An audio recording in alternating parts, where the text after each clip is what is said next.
राजकीय घडामोडी, सामाजिक विश्लेषण, कृषी विभाग, कला व मनोरंजन विश्व आणि क्रीडा क्षेत्रातील बातम्यांचे ताजे व अचूक अपडेट्स महाराष्ट्र शाही न्यूज मराठी।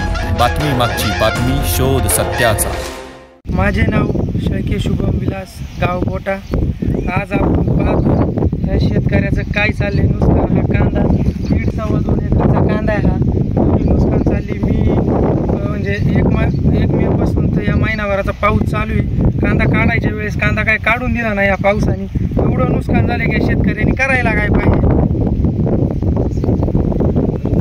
साधारण किती खर्च झाला असेल? या लाख सव्वा लाख रुपये खर्च असेल या कांद्याला। खत, औषधे, फवारण्या वगैरे सगळं, रात्रंदिवस पाणी भरत होतो। कांदा काढायला सुरुवात केली होती का तुम्ही? हो, कांदा काढायला सुरुवात केली। काय कांदा काढून सुरुवात केली, पण इकडे येतो आपल्याला पाहिला असा कांदा आहे सुरुवात। काय आता या कांदा काढायचा राहिला काय कांदा एवढा भारी सुपर कांद्याची नुकसान झालेली। साधारण अपेक्षित किती कांदा निघला असता तुमच्या शेतामध्ये? 400 सव्वा 400 पिशवी निघला असता कांदा। मग आता हे अवकाळी पावसाने तुमच्या शेतीची नुकसान झाली, कांद्याची नुकसान झाली, तर या संदर्भामध्ये तुम्ही जे काही महसूल विभाग आहे, तलाठी वगैरे यांनी काही पंचनामा वगैरे केलाय का? येऊन काहीच नाही, पंचनामा वगैरे काही नाही, पाहायला सुद्धा आलेली नाही। काय एवढा भारी सुपर कांदा काही पाहायला आलेलं नाही। माहिती असून पाऊस झालाय, पाणी वगैरे साचले शेतमालांमध्ये, तर एक चक्कर तरी मारायला पाहिजे महसूल विभागाने। एक पण कोणीच नाही आलेलं। मग आता तुमची प्रशासनाकडे काय मागणी आहे? प्रशासनाकडे मागणी एवढीच आहे का पंचनामा करावा, त्याचा काय आहे ती भरपाई नुकसान आम्हाला द्यावी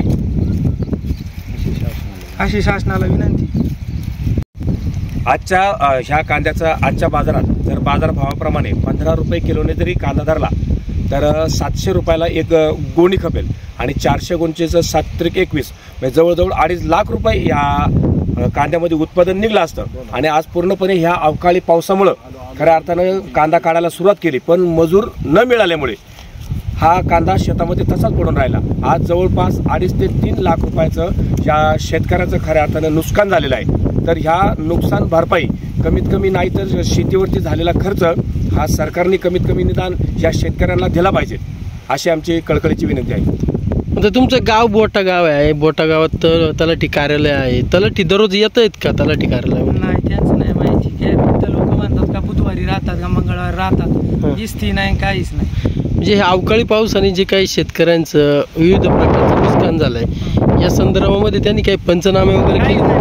पाहायलाच आलेलं नाही, ते आहे तसंच पडलेले। आमचंच नाही, लय शेतकरी अशी म्हणजे आमचं सव्वा 1 एकर 1.5 एकरचं कांदा आहे सगळं। मग आता तुम्ही प्रशासनाकडे काय मागणी करशाल? प्रशासनाकडे अशी मागणी की लवकरात लवकर प्रशासनाने या ठिकाणी ज्या ज्या शेतकऱ्यांचं नुकसान झालं असेल त्या शेतकऱ्यांचे पंचनामे करून या शेतकऱ्यांना योग्य असा न्याय मात्र या प्रशासनाने द्यावा। महाराष्ट्र शाही न्यूज मराठी, बातमी मागची बातमी, शोध सत्याचा।